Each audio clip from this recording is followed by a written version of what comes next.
होणाऱ्या आईंनो, जर मी तुम्हाला सांगितलं की एक आई अशी होती जिने आपल्या विचारांनी, आपल्या संस्कारांनी आणि आपल्या अढळ विश्वासाने इतिहास घडवणारे वीर घडवले, तर हे फक्त कथा नाही, हा फक्त इतिहास नाही, हा आहे गर्भसंस्काराचा जिवंत पुरावा. आज आपण जाणून घेणार आहोत त्या महान मातांची कथा, ज्यांनी आपल्या मुलांना गर्भातच घडवले आणि आपण त्यांच्याकडून काय शिकू शकतो. होणाऱ्या आईंनो, आई होणं म्हणजे फक्त बाळाला जन्म देणं नाही, तर त्याच्या विचारांची, त्याच्या स्वभावाची आणि त्याच्या भविष्याची पायाभरणी करणं आहे.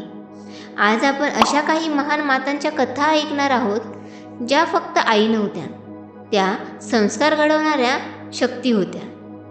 त्या काळात अन्याय होता, भीती होती, लोक निराश झाले होते. पण एका आईच्या मनात एक वेगळी जाग होती.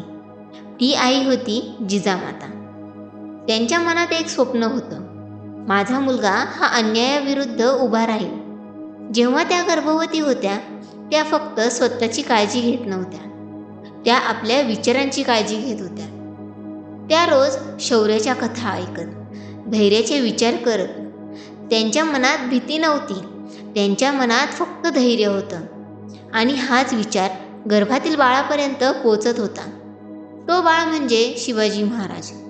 गर्भातील कुंती त्या फक्त आई नव्हत्या, त्या एक शिस्तप्रिय आणि धैर्यवान स्त्री होत्या. त्यांनी आपल्या मुलांना नेहमी एकच शिकवलं, ध्यान, एकाग्रता आणि संयम.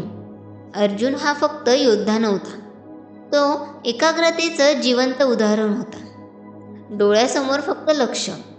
ही एकाग्रता अचानक आली नाही, ती गर्भसंस्कारातूनच रुजली होती. एक प्राचीन कथा आहे, माता मदालसा. त्या आपल्या बाळाला लहानपणापासूनच सांगायच्या, तू आत्मा आहेस, तू शुद्ध आहेस. त्यांचे मन फक्त शब्द नव्हते, ते बाळाच्या मनावर संस्कार होते. आणि त्या मुलांनी जीवन वेगवेगळ्या दृष्टिकोनातून जगलं.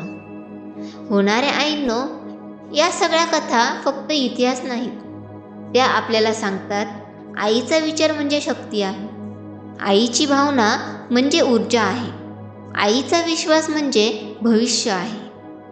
आज आपण काय करू शकतो? पॉझिटिव्ह विचार ठेवणे, चांगल्या गोष्टी ऐकणे, शांत राहणे, बाळाशी प्रेमाने बोलणे.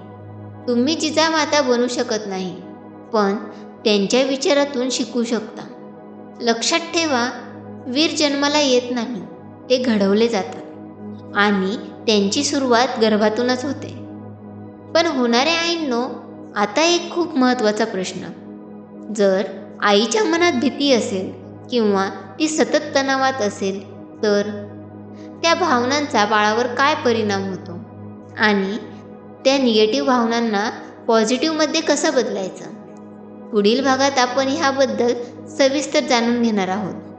जर तुम्हाला तुमचं बाळ शांत, धैर्यवान आणि आत्मविश्वासी बनवायचं असेल, तर चॅनलला नक्की सबस्क्राईब करा. धन्यवाद.